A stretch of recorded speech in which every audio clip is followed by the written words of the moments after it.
Bueno, buen día a todos, a nuestros espectadores. Vamos a dar inicio a nuestro octavo webinar propuesto por el Colegio de Médicos. Hoy con la participación especial y de nuevo agradecemos la predisposición de Omar Suet, presidente de la Sociedad Argentina de Infectología. Nos acompaña desde acá, desde Catamarca, la presidenta de la Sociedad de Infectología y Microbiología de Catamarca, filial de SADI a nivel nacional. Vamos a excusar de la participación al Ministerio de Salud de la provincia, que estaba representado por el director del CUR e integrante del COE Salud, el doctor Alejandro Santillán Iturre, por algunos inconvenientes de último momento. Nos acompaña para cerrar el panel el doctor Pablo Marín, quien es secretario científico y de extensión institucional del Colegio de Médicos. Omar, te agradecemos de nuevo. Muchísimas gracias. Queremos compartir este espacio a esta altura de la pandemia a nivel nacional, quizás renovando, la idea es renovar aquella primera charla que tuvimos hace tiempo atrás, cuando el escenario epidemiológico en relación a COVID en Catamarca era distinto. Y distinto lo fue hasta el 3 de julio, donde se detectó el primer caso en nuestra provincia. Desde aquel 3 de julio hasta el día de hoy, con el informe epidemiológico oficial de anoche, tenemos 56 casos diagnosticados en nuestra provincia de Catamarca. Con la impronta desde un colegio profesional queremos analizar básicamente tres franjas. El manejo o qué debiésemos hacer con la franja del manejo de los casos confirmados, con la vista de la Sociedad Argentina de Infectología. La segunda franja sería las propuestas, el manejo, las recomendaciones de los contactos estrechos de los pacientes confirmados. Y por último, conversar sobre las recomendaciones que podrían ser aplicadas en cuanto a vigilancia y estrategias de control epidemiológico en la población general y en el equipo de salud en particular. Con esta idea es que queremos escuchar a ustedes, que son los que saben, e ir transmitiendo las preguntas del público. Te doy la palabra, Omar. Gracias. No, muchas gracias a vos, y lo que tenemos que seguir reforzando con el público siempre es la necesidad de no bajar los brazos cuando estamos combatiendo estas epidemias, estas pandemias que son de larga evolución. Digamos, sabemos muy bien que esto se va a convertir por esta imposibilidad de haber bajado, así como ustedes mantuvieron Catamarca limpio ya de virus y ahora mantienen un número bajo de virus, lamentablemente. Hay muchas provincias, sobre todo acá el conurbano bonaerense y la ciudad de Buenos Aires, con mucha circulación viral. Chile, Brasil y Bolivia también, por lo tanto es muy difícil pensar que vamos a poder como Argentina sola aislarnos y no tener más casos, ¿no? Entonces hay que tener presente que las medidas de distanciamiento y las medidas de prevención son importantes y hay que sostenerlas por varios meses hasta que todo el cono sur empiece a tener menos casos o hasta que tengamos una vacuna disponible. El tema de menos casos no depende de que pase una ola o que pase un pico, porque hemos visto ya que no hay una causa biológica espontánea que haga que los picos bajen, diferente del dengue, que bajan los casos cuando la temperatura baja y no hay vector.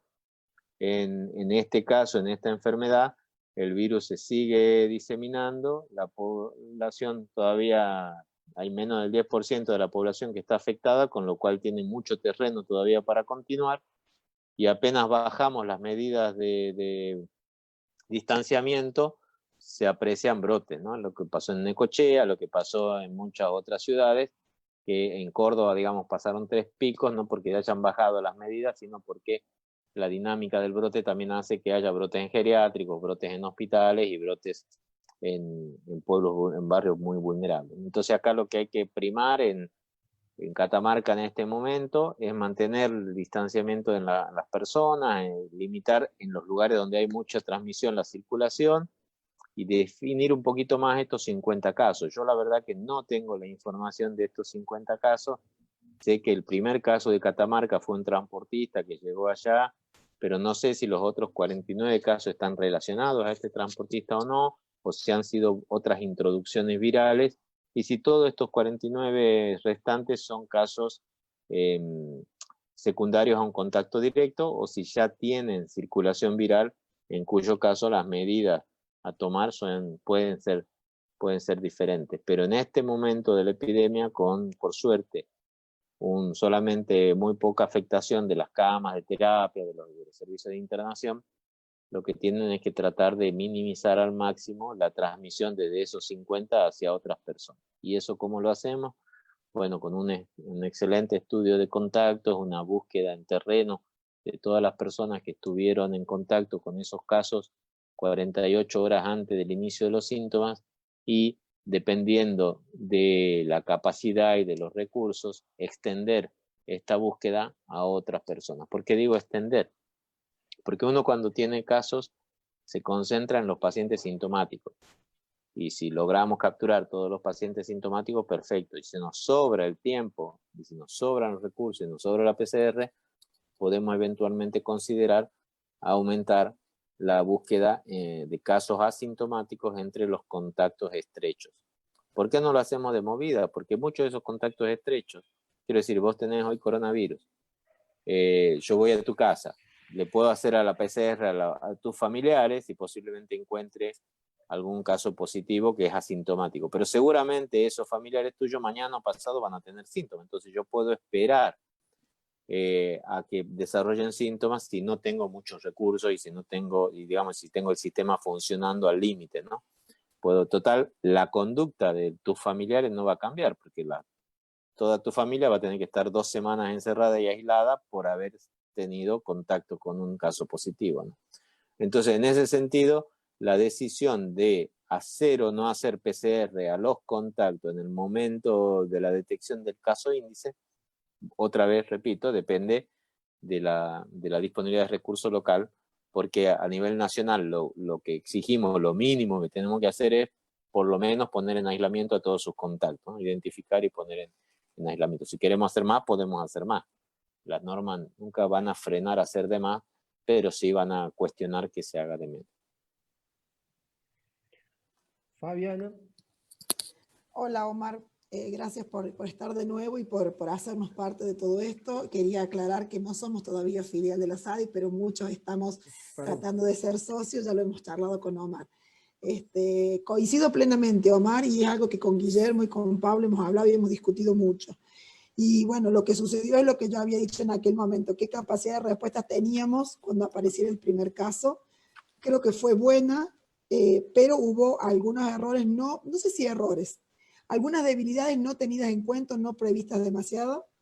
Creo que el mayor problema que estamos teniendo es que el personal de salud se cuida extremadamente en el contacto con los pacientes o en el consultorio, pero cuando sale de ese ámbito, relaja su cuidado. Y esto lo vemos porque toman mate, comparten la taza de té, salen a hacer vida social, asado, amigos, familia, vamos al súper, volvemos. Entonces ahí el personal de salud tiene el mismo riesgo de adquirir que el resto de la población, ser asintomático, volver a su lugar de trabajo y generar pequeñas transmisiones horizontales. Creo que eso sucedió un poco en el primer caso y es lo que todavía hoy estamos buscando, testeando y controlando. Nosotros, Omar, acá tuvimos la posibilidad de hacer lo que vos decís. Mucha gente que fue contacto de contacto fue testeada con PCR indeterminada o negativa y eventualmente se están ahora haciendo las segundas PCR. Todo el mundo, o en la medida de lo posible, quedó aislado. Y los otros casos nuevos que hemos tenido han sido otros transportistas con la mala suerte o la complicación no prevista de que esos transportistas están en cónyuge con personal de salud. Esos transportistas eran asintomáticos, o cuando tuvieron síntomas, sus cónyuges fueron a buscarse, fueron negativos o son indeterminados, y ahora están positivizando. Y hemos tenido algunos repatriados positivos, y hemos tenido algunos pacientes oncológicos que venían de provincias donde no, o de localidades donde habían hecho hacer tratamientos químicos o alguna cosa en especial, que no había circulación, PCR en Córdoba negativa, PCR al ingreso negativa, y el control 72 o más horas después de estar en la provincia positivizaron. Eso es un poquito a grandes rasgos lo que uno más o menos puede saber colaborando o hablando con gente que forma parte del COE. Yo no estoy en el COE directamente, colaboro cuando me piden alguna cuestión puntual. Entonces la preocupación es esa. Extremado cuidado, todo el mundo tiene pánico, todo el mundo quiere el 95 para atender una hipertensión, y después en la casa toma mate con el esposo, con la empleada, con el papá, con el tío, va al súper, va al cine, va al...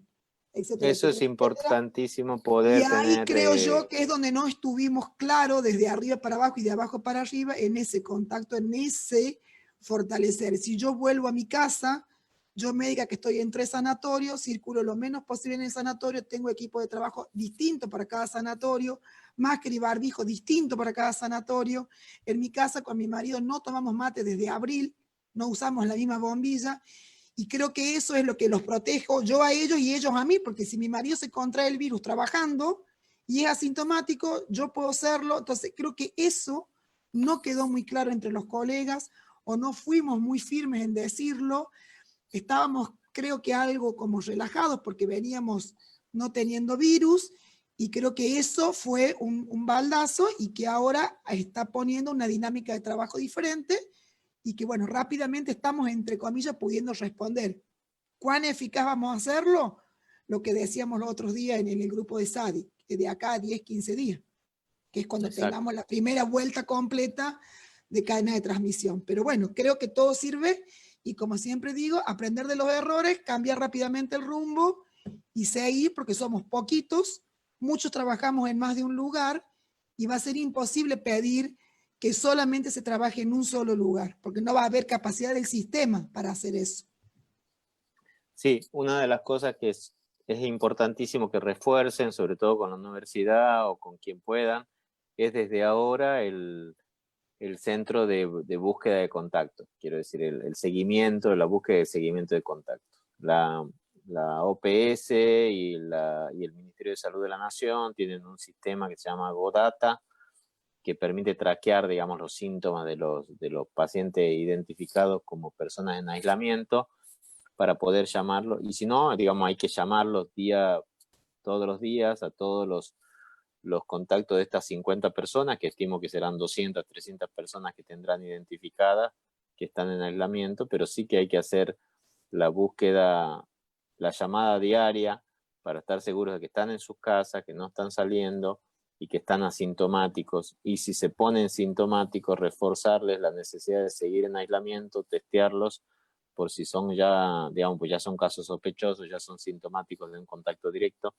y hacer la segunda ronda de posibles personas que se hayan expuesto en ese periodo, que no deberían de haberse puesto porque deberían haber estado en aislamiento, pero que puede ser que alguien haya roto el aislamiento y haya salido, ¿no? Entonces, los sistemas de traqueo, de contacto, de búsqueda de contacto son bastante costosos, en el sentido de que es mucha gente que hay que llamar cada día, pero te permiten de alguna manera bloquear rápidamente la polvareda que genera, porque un caso, digamos, se te escapan siempre en la familia, los casos contagian a sus familias, y las familias no siempre mantienen esta unidad de no salir o de no entrar en contacto con otras personas, sobre todo si son familiares de personal esencial, y con eso hay que tener mucho cuidado de si se convierten en casos positivos, ya hay que aislar toda esa familia también, ¿no? Entonces, por eso es importante que fortalezcan esos sistemas. No sé cuánta gente hace búsqueda de contactos y cuánta gente está involucrada ahí, si lo hace epidemiología, y qué capacidad tienen y qué posibilidades hay de fortalecer eso. Sí, eso en realidad lo estaba haciendo el Ministerio de Salud a través de epidemiología y un grupo de colaboradores. Yo puntualmente todos los contactos de médicos, colegas o conocidos que trabajan en el sanatorio lo hice por propia voluntad, seguirlos con mensajes y hablarles todos los días, día de por medio.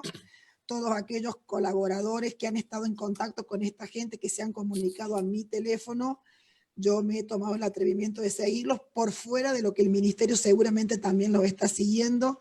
O sea que en eso sí tenemos, al menos desde el punto de vista de la institución donde estos chicos trabajaban, estos colegas trabajaban, lo estamos haciendo a través del comité, puntualmente lo estoy haciendo yo. con todos los que me escriben, de gente que apareció anoche, varios colegas se contactaron, también ya empecé yo a bajarles algunas directivas, más allá de que el ministerio está haciendo lo que corresponde porque tienen la capacidad de control y de policía. O sea, en eso no tendríamos tanto problema, Omar. También yo me tomo el atrevimiento de decirlo, yo estoy colaborando con la subsecretaria de Salud Municipal de la capital. Nosotros tenemos creado un seguimiento, una ficha especial para seguir a los camioneros que trabajan en el abasto con todo lo que es frutihortícola y cadena de frío que se introduce a través del mercado, porque no todos pasan. Son alrededor de 16 camioneros, 14 ya están testeados, algunos con 2 y 3 PCR, todos negativos. Tenemos toda la gente vacunada. El miércoles que viene vamos a hacer segunda ronda de vacunas, porque inclusive se los incluyó para hepatitis B, por ejemplo. Eso está más o menos controlado. El tema es los débiles, los puntos débiles que tenemos como provincia, que es que han estado medio poco los controles, o la gente, como te digo, Omar, controla en el ámbito estricto de trabajo y cuando sale de ahí se relaja. Lo mismo nos pasa con los camioneros. De pronto los controlan cuando ingresan al SIC y después el otro día los ves que están jugando al fútbol. Entonces, digamos, eso creo que es lo que no quedó firme en el mensaje. Si yo te tengo bajo un grupo de control, ese grupo de control tiene que seguir en control post actividad comercial laboral. Porque si el camionero se controla hoy, da negativo, pero el jueves juega al fútbol y estaba asintomático, o alguien de los que jugó al fútbol estaba asintomático, lo contagió el camionero, hasta los próximos 7 días, 10 días que está previsto, como así lo dispuso el ministerio, que se lo vuelva a hisopar, ya generó una cadena de contagio, que es lo que estamos viendo con estos 3 camioneros que no pasan por el mercado de abasto, que han dado positivo. ¿Cómo se detectaron estos 3? ¿Cómo fue? Algunos porque el primero porque vino positivo, Omar, que él avisó que estaba con un poco de síntomas, y los otros fueron controles de rutina. Ok, y o sea ayer y el de la semana pasada. Los controles fueron efectivos en detectar gente, digamos, Sí, que el entraba tema es desde que afuera. de pronto una empresa que tiene 10 choferes, solamente 5 se hisoparon y los otros por alguna circunstancia no han pasado por el control. Y aún así, habiendo pasado por el control, si fueron negativos, y como te digo, vos después los ves que están jugando al fútbol, bueno, el control siempre se queda con la sábana corta. Y eso creo que es lo que nos está faltando, esa toma de conciencia en la gente, en los trabajadores esenciales que no son exclusivamente el rubro de salud, también salud incluido, porque lo que te digo es como que el control y el recurso es mucho en el momento del trabajo y después el hecho de estar en la hora de descanso o estar en el domicilio pareciera que habilita a hacer actividad y vida normal. Eso es lo que a mí me parece, no quiero decir que sea lo que esté sucediendo, pero es mi visión. Fases de apertura, digamos, que tienen ahora en Catamarca? Y ahora estábamos en fase 1, pero la gente sale al banco y se amontona. Ayer hubo ya varios lugares de la ciudad donde había limpiavidrios, por ejemplo, o vendedores ambulantes, y anoche el COE en su comunicado avisó que a partir del lunes 20 se vuelven a abrir comercios en general. No sé o sea que van a volver a fase 3.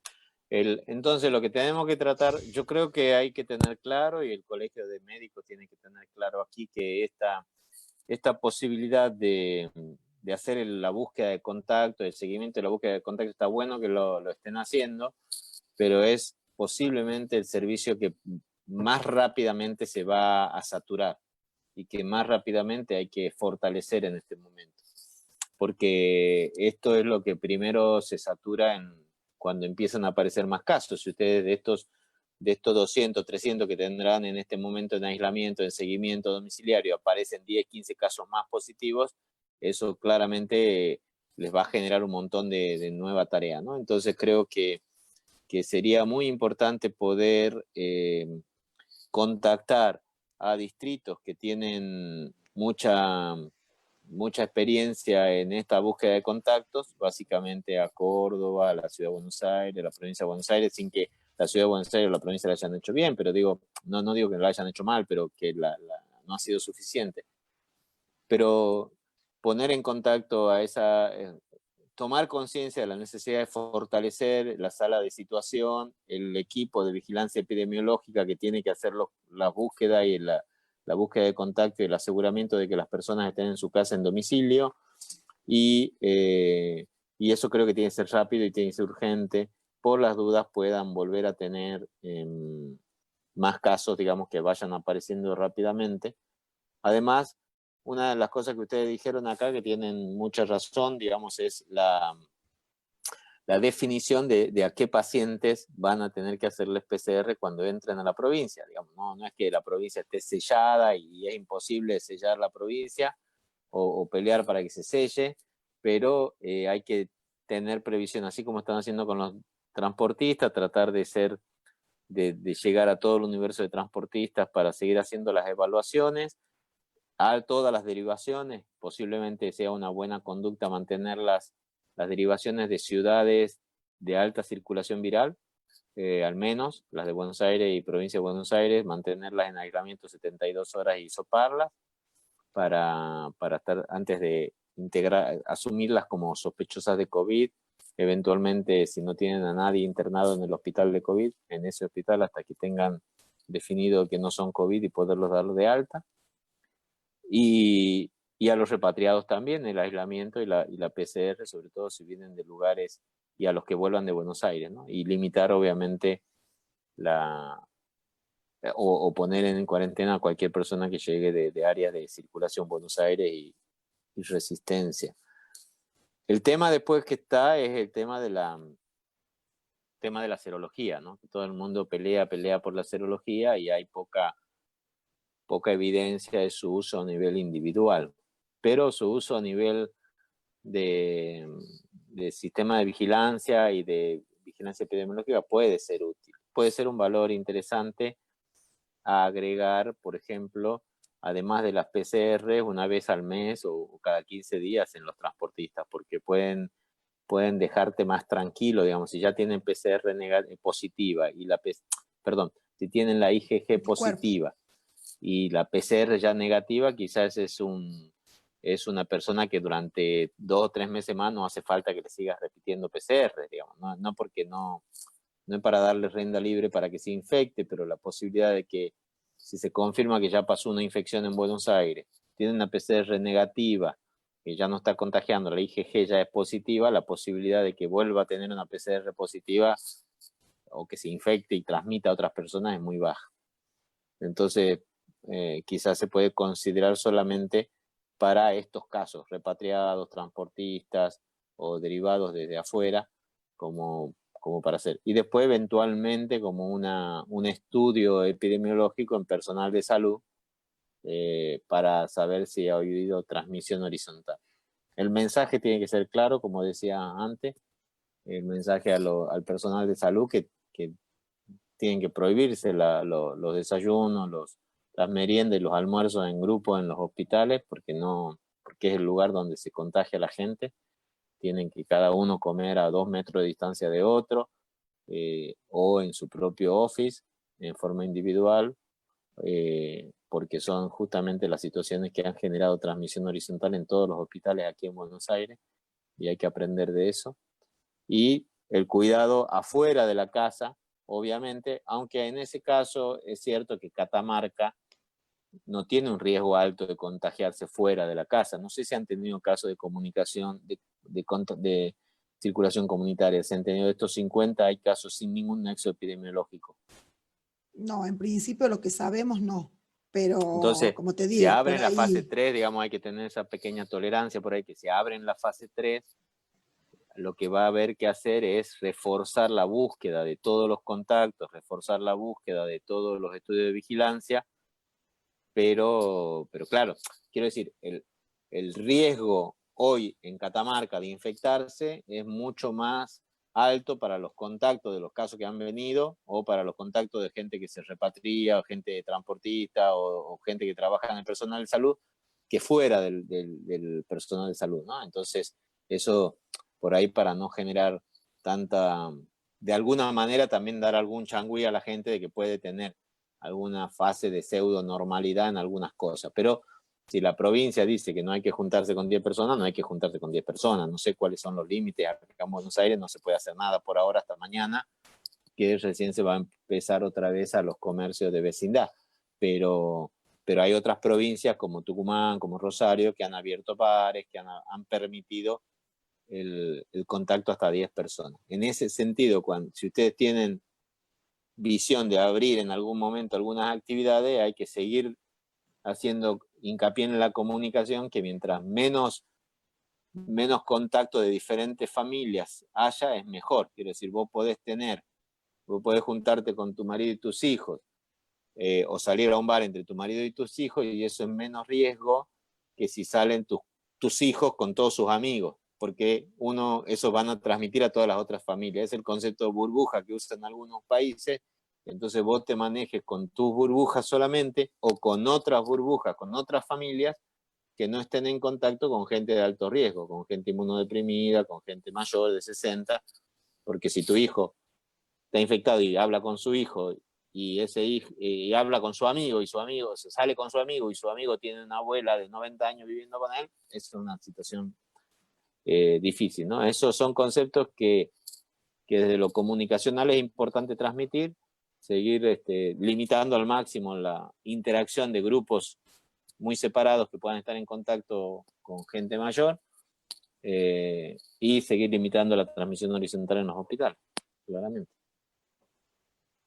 No sé si hay algún comentario del colegio médico, si hay posibilidad de gestionar con el COE, por ejemplo, el fortalecimiento del centro de testeo y de búsqueda de contactos, o de incorporar herramientas tecnológicas más modernas para poderlo hacerlo más eficiente, incorporar voluntarios, por ejemplo, de la universidad, tomando, digamos, como ejemplo otras experiencias de gente que está haciéndolo acá, con las cuales lo podemos poner en contacto. Acá, Omar, el ministerio no autorizó, hasta donde sabemos, no autorizó ni test rápido, ni anticuerpos por ELISA o por o quimiluminescencia. No lo dan como válido, no lo tienen como incorporado, como plan de estrategia de búsqueda, por lo menos hasta la semana pasada, que hubo empresas que pidieron esa autorización y dijeron que no. Sí, porque yo supongo que es por el miedo de que la gente común lo use como para estrategia de diagnóstico, y como sabemos vos y yo, eso como diagnóstico tiene muchas fallas, y entonces genera después esa falsa sensación de seguridad. Entonces calculo que fue por eso, pero eso, aunque no lo haya autorizado para la venta o para el uso individual, puede considerarlo para estrategias de vigilancia epidemiológica en forma interna. Claro, eso se había planteado, algunas empresas me habían llamado para preguntarme si existía esa posibilidad, como para además tener el personal testeado por PCR, porque, por ejemplo, una empresa que tiene 2 camioneros, pero que en la fábrica donde trabaja hay 40 personas más, que se hizo para los camioneros, mantener el circuito y eventualmente hacer anticuerpos para los otros 40, y aparentemente les dijeron que no. Así que, bueno, habrá que ver ahora con todo esto nuevo, si para ese grupo reducido, tal cual vos lo dijiste, se habilita. Y bueno, disculpen que recién me quedé sin sonido, tuve que pedir auxilio, por eso me salí un ratito. Te vimos correr. Desde lo que decía Omar, desde el Colegio de Médicos, nosotros estuvimos el fin de semana en contacto con algunos integrantes del COE Salud, digamos, porque en estas primeras estrategias de identificación de contactos, seguimiento de contactos y testeo de contactos, nosotros veníamos como colegio publicando los protocolos básicamente nacionales de manejo de contactos ante la presencia de síntomas, manejo de contactos estrechos ante la presencia de síntomas. Y bueno, como dijiste vos al principio, nosotros habíamos observado que se hizo de más, en el sentido en que en estos primeros casos de contactos estrechos de los casos índice, se los testeó a todos, asintomáticos, sintomáticos, y además a contactos de contactos. Hubo mucho testeo por PCR. Sin embargo, a nosotros nos quedaba, digamos, la necesidad de hacer saber el rédito diagnóstico de una PCR negativa en un contacto estrecho asintomático. Digamos que la conducta sigue siendo, como vos dijiste, la misma al principio, es decir, un contacto estrecho asintomático, aún con PCR negativo testeado por disponibilidad de recursos, debe cumplir su confinamiento los 14 días en resguardo de la seguridad epidemiológica. Totalmente.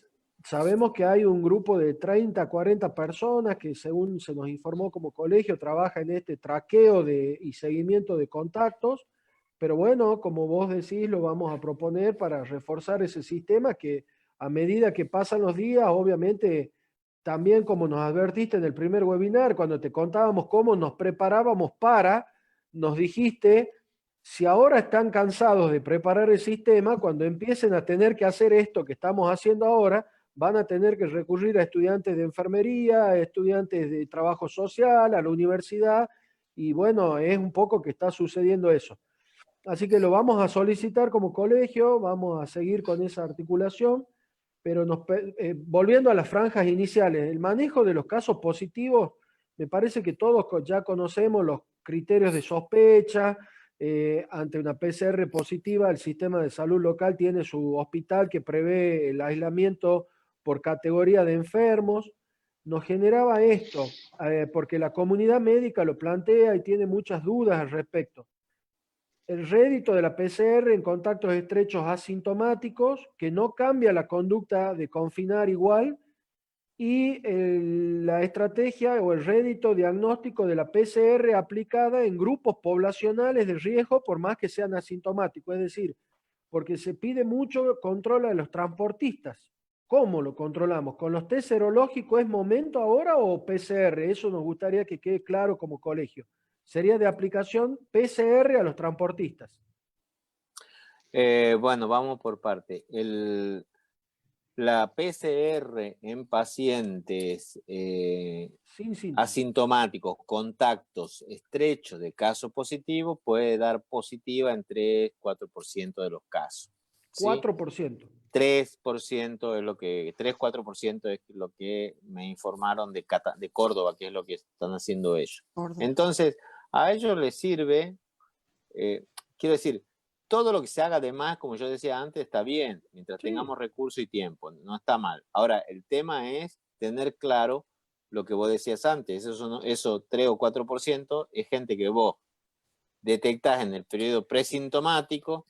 Si no lo hubieras hecho por ahí, la mayoría de estas personas van a tener síntomas dentro de 2 o 3 días, pero a ellos les sirve en Córdoba porque tienen el resultado muy rápido y entonces pueden expandir la búsqueda de contactos en esos positivos que aparecen ese día. Es decir, volviendo al ejemplo de tuyo, ojalá que nunca te pase, digamos, pero poner que vos sos positivo, tu familia van a hacer la búsqueda de contactos a ellos, a tu familia la ponen en el aislamiento, le hacen la PCR, y si tu hijo o tu hija fueran positivos en ese mismo momento, ya abren la búsqueda de contacto de las personas que 48 horas antes estuvieron en contacto con tu hija. Bien, Omar, eso es algo... Eso se nos explicó también, que esa aplicación de PCR en contactos estrechos asintomáticos de los casos índices permitió detectar algunos casos positivos asintomáticos y amplió la búsqueda. Está bien y está buenísimo que eso haya pasado, y mientras mantengan la posibilidad de sostenerlo, Córdoba lo sostiene porque les está funcionando. La ciudad de Buenos Aires no lo pudo sostener porque con 3.000 casos cada día en Ciudad de Amba, digamos, con 1.000 casos diarios, no lo puede hacer, entonces está haciendo solamente en contactos de personal de salud el día 10, porque entonces a eso por lo menos se saca de encima, por lo menos haciéndolo el día 10 en el personal de salud, por lo menos identifica los potenciales transmisores más importantes dentro de un hospital. Pero hay provincias que lo pueden hacer. Si ustedes tienen recursos y tienen tiempo y tienen metodología para hacerlo, no está mal que lo hagan, se puede seguir haciendo y eso te permite, como decís vos, abrir más el abanico y generar más la contención de los casos en la comunidad. Ahora, eso cómo se compatibiliza ese equilibrio en las cosas que yo estoy haciendo para prevenir la infección y el manejo de los que ya están infectados. Eso tiene sentido si todos esas personas que tuvieron expuestas cumplen ese aislamiento 14 días, si alguien vigila que esas personas estén 14 días cumpliendo ese aislamiento, y si todos los sintomáticos que hay en la ciudad y que tienen diagnóstico, digamos, tienen identificación, todos los sintomáticos que hayan estado en contacto, todos los sintomáticos que hayan viajado afuera, los que cumplan la definición de caso, tienen acceso a hacerse la prueba rápido. Si la PCR de alguien que llega de Buenos Aires, tiene fiebre, demora un montón porque todo el laboratorio está usando las PCR para los contactos de los contactos, es un pez que se muerde, un perro que se muerde la cola, digamos, ¿no? Eso no tiene que en el momento que el laboratorio empiece a llegar a su capacidad máxima, hay que priorizar los sintomáticos, porque son los que tienen mayor capacidad de transmisión, y si vos mirás el porcentaje de positividad en los sintomáticos, siempre va a ser mucho más alto que el porcentaje de positividad en los asintomáticos, o sea que vas a gastar menos PCR. Entonces, a la medida que el laboratorio te diga, mira, estoy al límite o me estoy empezando a demorar porque no puedo procesar todo esto en el mismo día, bueno, entonces habrá que priorizar los sintomáticos. Y eso incluye todas las estrategias de búsqueda ampliada, que incluye contactos asintomáticos, transportistas o personal que llega a la provincia de otro lugar. Lo que quiero decir es que si tienen la capacidad de hacerle la PCR a un transportista que está entrando a la ciudad y tener el resultado en el día, está bueno, porque ustedes mismos me acaban de decir que han identificado 2 o 3 casos a través de eso. Y algunos de los brotes que han tenido han sido a través de los casos. Si vos me das a elegir entre PCR y prueba serológica, vamos a tener que seguir eligiendo, en un transportista, vamos a tener que seguir eligiendo PCR, porque a definitiva la posibilidad de proteger a tu pueblo ahí adentro depende de que esa persona tenga o no tenga virus, eliminación de virus. Ahora, si es un transportista que va a estar mucho periodo yendo y viniendo, un transportista de ahí, de Catamarca, que está yendo y viniendo afuera a áreas de riesgo, la adición de la serología te puede marcar, te puede solventar ese 20% de prueba negativa que puede dar la PCR al inicio, detectarlo eventualmente, detectar algunos, y entonces dejarte un poco más tranquilo también. Pero otra vez, ni esto, ni la PCR, ni esta serología tienen que ir en desmedro del foco que es sobre los sintomáticos. Para nosotros, Omar, es sumamente importante, y en ese sentido es lo que queríamos transmitir también como una función, por lo visto, social que tiene que tener el colegio para proteger a la comunidad, porque mientras menos se enferme la comunidad, más protegidos vamos a estar también nosotros, obviamente, los médicos. Es que, porque ocurre que cuando hay un día de informes de PCRs negativas, y si eso pasa durante 2 o 3 días, la misma población ya quiere, no, y tiene sus limitaciones técnicas, entonces hay un bolsón de contactos estrechos, PCR verdaderamente negativas, pero aplicadas en un periodo asintomático, que en el periodo de 14 días nos puede dar vuelta a la situación epidemiológica, y entonces queremos transmitir eso a la población, digamos, general, que rápidamente se relaja. Creo que no somos los mejores ni el día que hay 0 PCR positivas, ni los peores el día que hay 14, digamos. Hay que mantener un equilibrio, porque en la etapa anterior al 3 de julio, como decía Fabián Olivato, se entendía que la flexibilización progresiva era igual a que todo terminó. No fue asimilado el concepto de flexibilización con la incorporación del distanciamiento, que es lo que nosotros queremos pregonar desde el colegio, el vínculo sin contacto para la población. Si no, o vamos a vivir confinados para siempre, que no se puede, o vamos a vivir relajados y enfermos por mucho tiempo. Entonces, eso con nos brotes, gustaba. claro. Exactamente. Por Hola eso Omar, lo ¿cómo quería dejar estás? claro. ¿Cómo le va? Hola Omar, hola, Pablo. ¿cómo estás? Muchas gracias como siempre. Justo eso hace un rato quería decirlo, y ahora que Guillermo volvió a tocar el tema, yo creo que rápidamente, y después tengo una pregunta antes de terminar. Rápidamente vamos a hacer un pequeño resumen de lo que pasó. Ya llevamos 120 días de esta historia.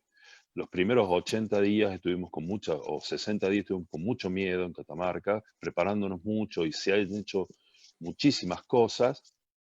Y la gente tuvo la sensación, porque se empezó a abrir, de que no iba a pasar nada, que si nos manteníamos cerrados, que era lo único que la gente pedía era que mantuvieran la provincia blindada, cosa que es imposible, porque nada se produce acá, se producen muy pocas cosas, entonces todo se trae de otros lados y entra y sale gente en esto de que hay que traer combustible, alimentos, mercaderías, etc. Nosotros siempre teníamos miedo de que estuviera el virus y que no nos diéramos cuenta. Y evidentemente después de mucho tiempo, el virus no estaba. El virus entró. ¿Cómo pasó? Esa fue la historia. La podemos contar hoy, no la podemos contar hace 80 días atrás. Y la gente creo que nos relajamos, inclusive los médicos. Nos relajamos.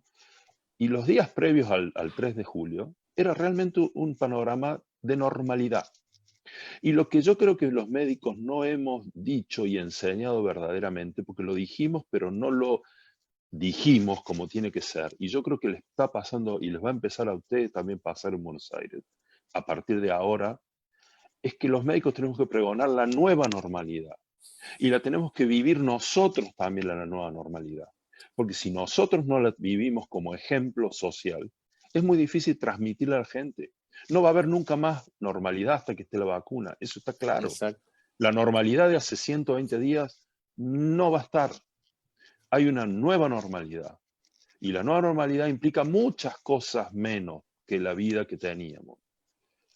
Porque acá se jugaba el fútbol. Ujú. Yo vivo Ah, enfrente de una de cancha de fútbol 5, estaban todo el día llenas como en ah, enero. claro.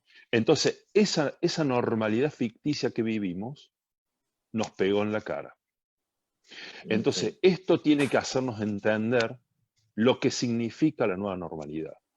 Y a Catamarca le pegó en la cara rápido y a ustedes les va a empezar a pegar en la cara porque ustedes van a empezar a tener brotes de nuevo cuando se Sí. empiece esta nueva, porque la Bueno, cuando gente lo tiene que empecemos a controlar, entender. porque la verdad que acá lo tenemos poco, acá dentro de todo se vive con una nueva normalidad. En Buenos Aires nadie camina en la calle sin barbijo, las colas fuera de los negocios están permanentemente porque no te permiten entrar más de 2 personas a los negocios que son Bueno, pequeños. todo eso está, Omar, acá también, Ok, pero había reuniones, había asados, claro, había claro. mate, había fútbol. No, claro, Fútbol. claro, fuso. Es que no tiene que haber, tiene que verdaderamente saber qué es lo que hay que hacer y qué no, Claro, y claro, cuál claro. es esta nueva normalidad. Y mi pregunta para vos, que también surgió la semana pasada, es, ¿cuándo deberíamos empezar? Porque se decía, ¿por qué no hacemos test serológicos masivos hace 40 días? Y yo No. decía, me parece que si no hay virus, no va a haber test serológico que dé positivo, va a ser todo negativo. Va a ser Exacto. como cuando pusieron las cosas en el subte y testeaban a todo el mundo, y negativo, negativo, negativo. Y eso es, como decía Guillermo, para mal, porque va la gente a decir, bueno, no hay. ¿Cuándo sería el día después de que tenemos del 3 de julio y dado que la gente tarda en hacer cero conversión? ¿Cuándo deberíamos empezar con test serológicos no masivos, sino por bolsones? Porque Sí, el los test PCR nos serológicos, sirvió a llenar los racimos. Los claro. racimos de este primer brote se llenaron con el PCR. Sabemos perfectamente cómo vinieron los contactos, pero en algún momento eso va a dejar de pasar y vamos a tener que ver qué está pasando con la gente y qué grado de serología positiva tenemos. De Entonces, cero ¿cuándo decís vos prevalencia. que hay que empezar? De cero prevalencia, exactamente. Todo eso depende de qué vamos a hacer con el resultado. O sea, ¿qué vamos a hacer si nosotros encontramos en Catamarca un 30%, un 0,3% o un 3%, ¿no? Entonces, dependiendo de eso, yo creo que acá las enseñanzas que hemos tenido con las pruebas serológicas es que en los hospitales han generado mucha disrupción de tareas porque se hacían pruebas IgG, IgM y las IgM que se utilizaban no eran de buena calidad, dieron muchos falsos positivos, generaban sacar gente de trabajo y hacerse las PCR que eran siempre negativas y otra prueba serológica la semana siguiente y que era negativa y finalmente se confirmó que eran IgM negativas. Entonces se está reevaluando si se sigue haciendo solamente IgG o IgM-IgG con una IgM mejor. ¿Para qué se hacían en los hospitales? De alguna manera se hacían para tranquilizar al sistema de salud, a los médicos de los hospitales, de que por más que acá estamos con un gran brote, que los hospitales están más del 60% de ocupación de camas de COVID, que hay muchísimo COVID en todos los hospitales, la transmisión al personal era baja si el personal usa las normas como las tiene que usar. Y dentro de todo eso lo que ha ido mostrando, un 3% de la gente en los hospitales tiene serología positiva y es más o menos lo que se hace, lo que se vio en población general también. A la misma vez se empezó a hacer un estudio, había muchos casos de unos barrios barrio en particular de Villa 31, y hubo un brote grandísimo, un barrio, una villa miseria. Y entonces ahí no se daba abasto a poder atender a toda la gente, y no se daba, y la gente no quería irse a atender porque la norma acá implicaba llevarlos al hospital, dejarlos en aislamiento 2 días hasta que esté el resultado de la PCR. Entonces mucha gente con síntomas no quiso consultar. Entonces se decidió hacer un testeo en la Villa 31 en personas que hayan tenido síntomas para ver qué grado de circulación viral hubo o no hubo. Digamos, si realmente fue tan importante como parecía que era importante, porque los hospitales se llenaron de gente de este barrio. Y dio 50% de serología positiva en estas personas. Entonces, eso significa que sí que hubo un brote increíble en la ciudad, en el barrio localizado, y que justifica un montón de actividades ahora para prevenir la transmisión en el otro 50%, digamos, digamos, medidas de contención, más medidas digamos, mucha gente salía a trabajar porque era cuenta propista, porque trabajaba al día, entonces más ayuda social, más limpieza, más desinfección, más apoyo, ¿no? Entonces, dependiendo para qué quieras hacer la serología, la podrías empezar a hacer dentro de 3 semanas. Yo creo que habría que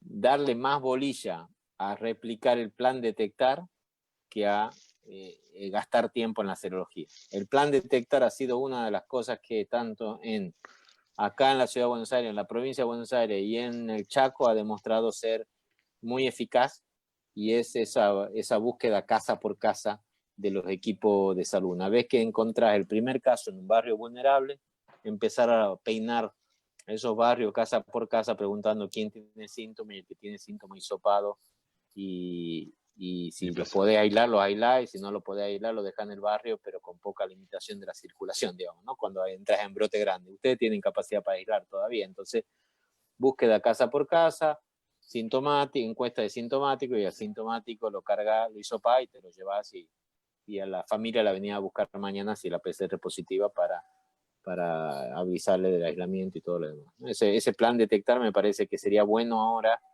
tener de alguna manera, si no logran controlar en una semana estos casos, si tienen oleadas de nuevos brotes dentro de la ciudad, es algo que pueden empezar a pensar en cómo articular. Y en eso tienen también, otra vez, mucha experiencia la gente de Córdoba, tiene mucha experiencia la gente de Chaco, ahora está mejorando. Yo lo que haría, si fuera presidente del colegio médico, becaría a alguien del COE de ahí de San Juan, un médico el que sea más, de Catamarca, perdón, al médico que sea más proactivo, más joven, más emprendedor, me lo mandaría 3, 4 días a Córdoba o una semana a Córdoba, que trabaje en el COE de Córdoba, porque es un ejemplo de cómo se trabaja. Pueden referenciar toda la ciudad, pueden identificar en el mapa de la ciudad de dónde van apareciendo los casos. Eso te permite dirigir los recursos para ir peinando los barrios casa por casa, vas marcando las casas que ya tenés peinadas, y eso te facilita mucho la predicción de dónde van a aparecer los siguientes brotes, ¿no? Entonces si ustedes tienen algún nivel de injerencia en el COE de la provincia, me parece que conocer el COE de Córdoba, yendo allá directamente a ver qué lecciones aprendidas se pueden replicar, es una excelente oportunidad ahora, antes de que empiecen un nivel de casos más importante que no puedan manejar después. Bueno. Y una última pregunta, ¿la serología masiva al equipo de salud cada cuánto? ¿Cuándo Acá y cada cuánto? Podrían plantearlo en los en los personal de salud que están expuestos, digamos, personal de guardia, de atención que han atendido COVID y personal de terapia. Podrían empezar dentro de 15 días recién, porque todavía, por lo que me decís, no han habido muchos casos, recién aparecieron ahora, y se puede hacer quincenal. En la serología aparece a partir de 15 días, con un pico máximo entre 18 y 19 días. Entonces, acá en la Ciudad de Buenos Aires, como hay tanto COVID, lo hacen semanal. Y no es obligatorio, digamos, ¿no? Es optativo, es un servicio que, más que la serología, otra vez, se puede hacer, se puede plantear, pero yo es mucho tiempo, mucho dinero, mucho estrés, mucho manejo de la ansiedad de la gente.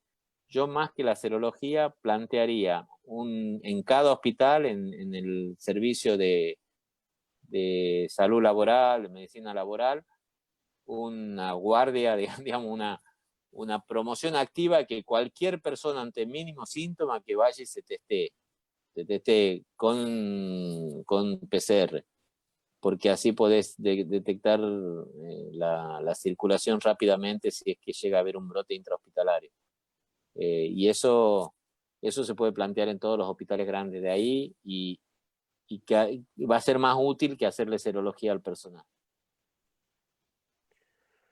Bueno, Omar, te tomo eso que me dijiste o que nos dijiste del plan detectar y de la capacitación con gente que ya tuvo las lecciones aprendidas. Me parece que podemos convocar, como dijiste, a médicos proactivos y entusiasmados a instarlos a esa capacitación para que la devuelvan a nuestra comunidad. Eso es una función vital del Colegio Médico, promover la capacitación envuelta a la comunidad. En aquel webinar, en el primero, nos dijiste también, además del trabajo de peinado y de identificación de casos, que una vez que tengamos casos íbamos a tener que empezar a aplicar algunos modelos matemáticos y algunos conceptos como son el índice de transmisibilidad, el RO y el índice de Y el duplicación tiempo de de duplicación. casos. Tiempo de duplicación de casos. La pregunta puntual es, a los efectos de ir flexibilizando las actividades sociales y laborales, el índice de duplicación de casos es mandatario, ¿verdad? Tenemos entendido Está que... establecido, sí, según el diseño del decreto del presidente, las provincias que tienen más de 25 días de duplicación de casos pueden pasar a fase de 3 a 4. Y de 15 a 25 creo que era fase 3. Quizás me estoy confundiendo, no la tengo a la diapositiva frente. Pero sí, eso es mandatorio. Lo que se sabe, o lo que se está últimamente hablando mucho, que no hay que tomar un solo valor en forma individual, porque ustedes que no tenían caso pasaron a 50, su tiempo de duplicación es de 0. Claro. Y van a tener que esperar ahora, como tuvieron muchos, van a tener que esperar bastantes días a ver cuándo va a llegar a 100. Entonces eso también es cierto que les va a dar un tiempo. La semana que viene van a tener otra vez un tiempo de duplicación largo. Así que hay que tomarlo también en cuenta en base al R0, que también se calcula en la última semana, y que si ustedes no tienen ahí en Córdoba, en Catamarca, un grupo que esté haciendo este tipo de análisis, y en general las facultades de ciencias exactas lo hacen muy bien, si no hay nadie que lo esté haciendo, y hay gente que tenga interés en hacerlo, de la Facultad de Ciencias Exactas, del Colegio de Ingenieros, del Colegio de Matemáticos, de Estadísticos, nos avisás y te ponemos en contacto con un grupo acá del Instituto del Cálculo y del CONICET que están trabajando en esas cosas. Bueno, también tomada la propuesta. Gracias, Omar. De nada, creo que conectar gente más la función mía que otra cosa. Y también la nuestra. Bueno, no sé si queda alguna pregunta. Hay una pregunta del público a grandes rasgos. Digamos, qué recaudos o qué manejo debiese haber con el personal de quirófano en el Hospital Central de la provincia en esta etapa de hoy?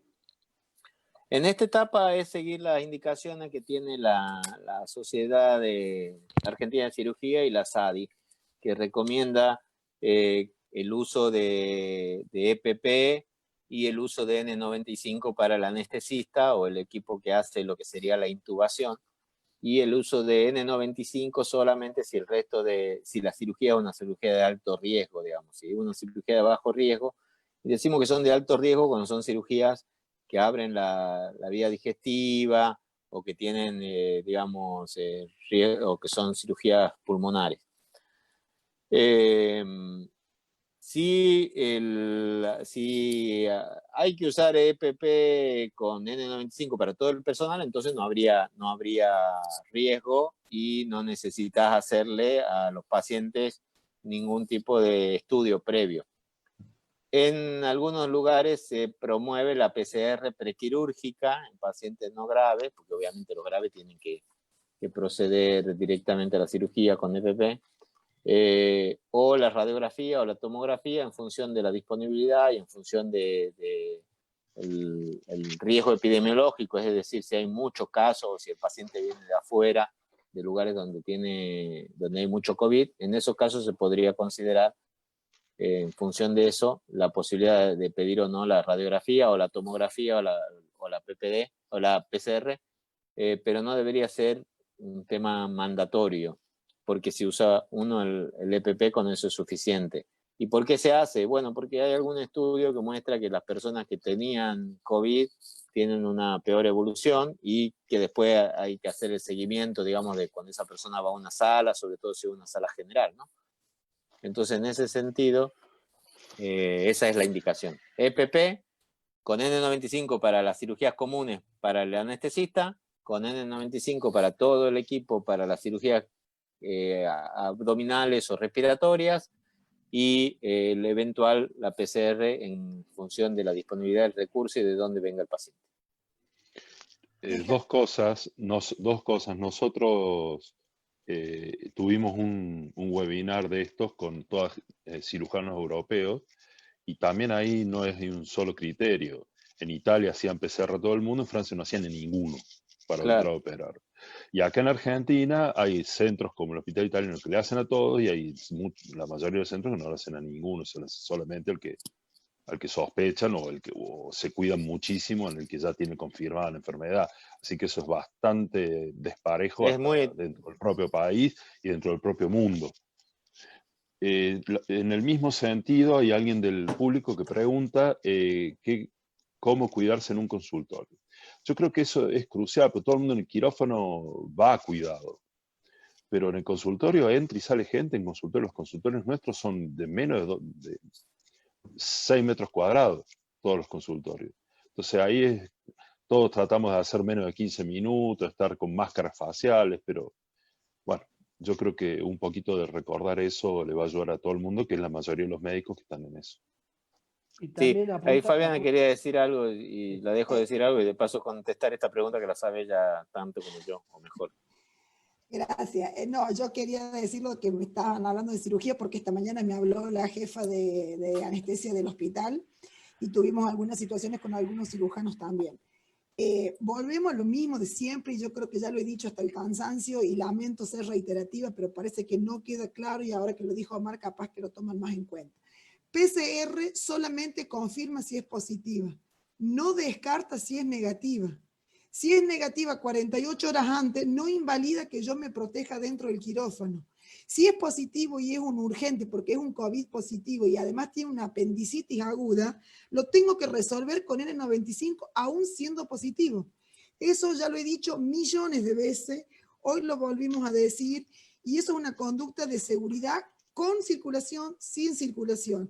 Si tenemos extremadamente miedo de que tengamos muchísimos no diagnosticados en la provincia, que puede ser una opción de miedo válida, respetable, todo el mundo se maneja como eventualmente COVID positivo, tenga o no tenga PCR, tenga o no tenga nexo, si predomina el miedo en los equipos quirúrgicos.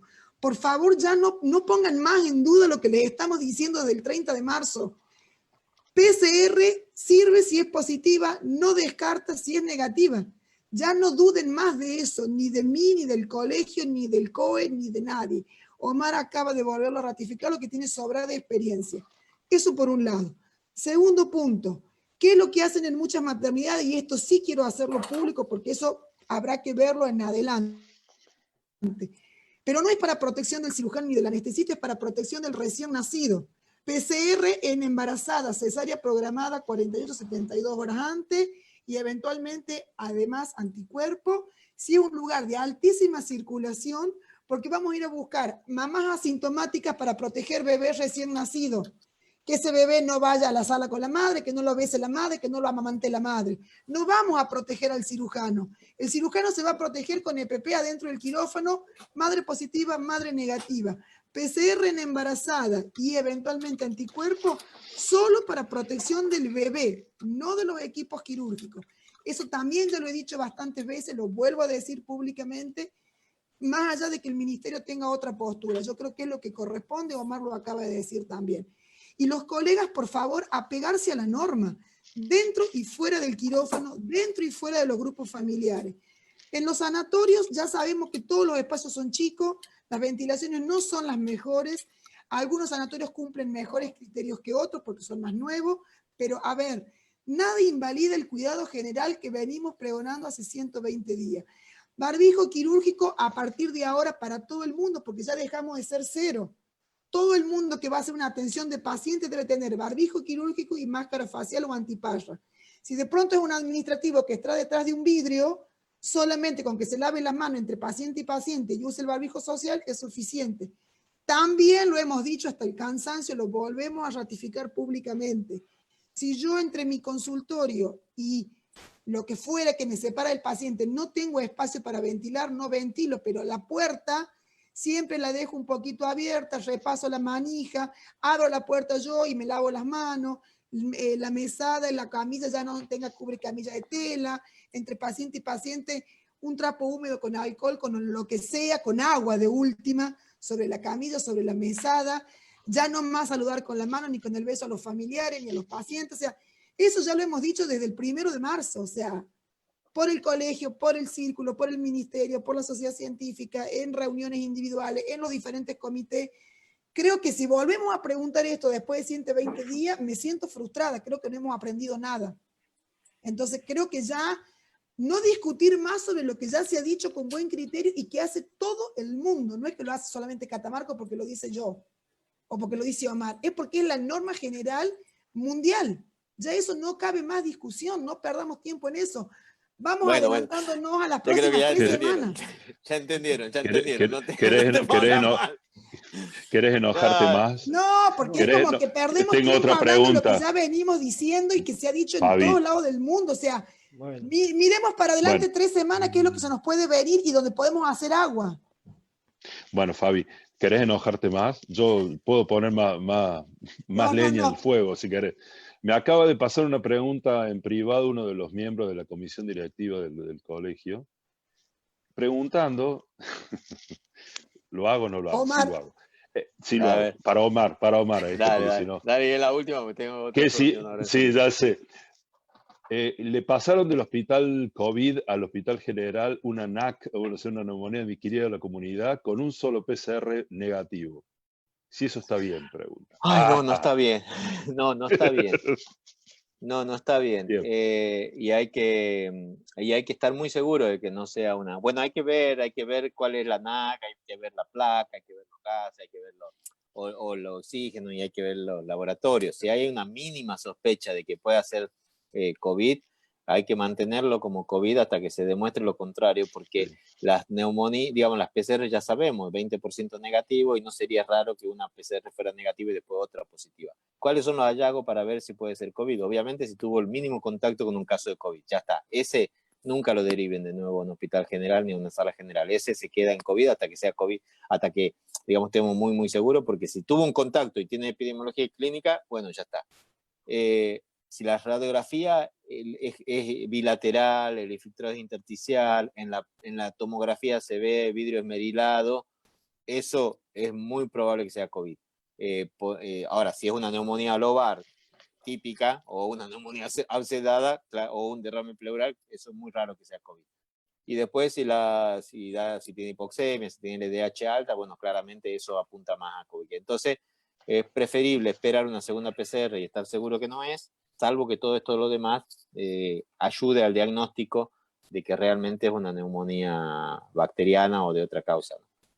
Y obviamente en el lugar donde lo mandan tiene que ser aislado y hacer una segunda PCR como si estuviera en un lugar COVID. Bueno, si yo lo recibiría aislado si es una neumonía en este momento. Eso estamos de acuerdo, Mari. En el sanatorio todo este tiempo han estado viniendo con una sola PCR negativa porque no había circulación y porque no había otro criterio. Ya se planteó la necesidad de que los casos graves tengan por lo menos 2. Por ahí no pueden porque, bueno, como están empezando a tener muchos pacientes, tienen miedo también ellos de tener el riesgo de tener un negativo entre medio de unos positivos reales. Así que por lo menos en los pocos sanatorios donde yo estoy, lo que hacemos es que ingresen a la sala de aislamiento general, Los que vienen, por ejemplo, para respirador o muy complicados, tenemos box de aislamiento dentro del aislamiento general, se quedan ahí primeras 48 horas, si cumplen criterios porque no mejoran esto y lo otro, yo los hisopo, y de ahí, según la evolución y la descomplejización, pasan al aislamiento general donde hay 4 camas, y de ahí al resto de la terapia aislado, y de ahí recién a la sala que el doctor Guillermo Martínez les da el alta final. Ok. Bueno, Bueno, en honor al tiempo y a tus obligaciones, Omar, transmito un último mensaje de la Sociedad de Cirugía, que no se enoje tanto la doctora Olivato, que ellos sí saben qué tienen que hacer, me dicen de la Sociedad de Cirugía. A otro colega, a una licenciada en psicología que nos escribe, bueno, creo que ya le respondió Omar. Además, los controles para quienes atendemos consultorios, más que provecho de hacer controles, digamos, epidemiológicos, es identificación de sintomáticos, y al sintomático que atiende consultorio someterlo a una PCR. Bueno, yo le agradezco a Omar, creo que esto ha sido un tiempo de... Perdón, ¿Omar se fue? ¿Estás, Omar? no, estoy acá. Ah, Estoy acá. estás ahí. Dos cosas. Se me Lo que pasa apagó es la que cámara. sí, me llueven preguntas, perdón. Me llueven Hay una preguntas ahora al página final y web, está la todo el SADI, mundo. mira, Sí. sadi.org.ar/coronavirus, hay un formulario que pueden hacer todas las preguntas que quieran y ahí los médicos de la SADI le van a contestar también. Igual que me las pueden mandar también, ¿no? No hay problema. Pero decime alguna pregunta, dos No, preguntitas más, pero me en los tengo que ir en 10 oncológicos asintomáticos, con fiebres y PCR todos, yo quiero imaginar tu respuesta. Bueno, lo que pasa es que depende la situación epidemiológica que se viva. Acá en Buenos Aires sí, obviamente, pero ahí hasta que no haya algún contacto epidemiológico, algún riesgo, si no estuvo en un hospital donde haya estado internado algún paciente con COVID, la verdad que la mayor parte de esas fiebres no van a ser COVID. Y entonces, si no tiene síntomas respiratorios, no le haríamos. La definición de caso dice que sí, que si uno tiene 2 síntomas respiratorios, población de vulnerable o de barrio vulnerable o pueblo originario o personal de salud, ahí sí, bueno, entonces se puede utilizar. Eso lo van a tener que revisar caso por caso en función de cómo va progresando la epidemiología ahí. Pero estos casos así borderline, no sé, Fabián, ¿a vos qué te parece? Mira, nosotros por ahora lo que hacíamos era eso, Omar, si era sintomático, entraba dentro de la definición, se los hisopaba a todos. Claro, puntualmente uno de los casos de ayer es una paciente oncológica que viene de una ciudad del interior de Córdoba, donde no había circulación, PCR en Córdoba negativa, primer PCR negativa acá, PCR positiva ayer. Así que yo supongo que ya hoy la gente de oncología está movilizada y buscando los bloqueos y los demás. Si ¿Y dónde se contagió esa mujer? Y bueno, eso supongo que ya están investigando hoy. Yo hablé ayer con una de las chicas que trabaja en oncología que me contactó por privado. Supongo que el ministerio también ya está haciendo esa búsqueda hoy, porque doy fe que del lugar de donde viene no hay positivo, porque es mi zona donde vive mi familia en Córdoba. Bueno, y la última, ya los dejo yo por mi parte. Contacto de un positivo con una PCR negativa, y lo quieren hacer volver a trabajar. ¿Puede? A los 14 días. PCR? A los 14 días de la última exposición tiene que volver a trabajar. Creo que la pregunta es porque no es a los 14 días. Omar, es lo que yo te pasé la foto en el grupo de SADI. Acá lo que se había planteado era que al 5.º día, si tenía, digamos, si era caso sospechoso, personal esencial, caso sospechoso, PCR negativa sin síntomas, PCR al 5.º día, de nuevo negativa, volví a trabajar. Es el algoritmo que les mandé los otros días en el grupo interno de SADI, que después lo discutamos. Creo que va orientado a eso. Pero bueno, no es lo mismo un personal esencial que estuvo en contacto con un paciente que un personal esencial que de pronto es contacto de contacto.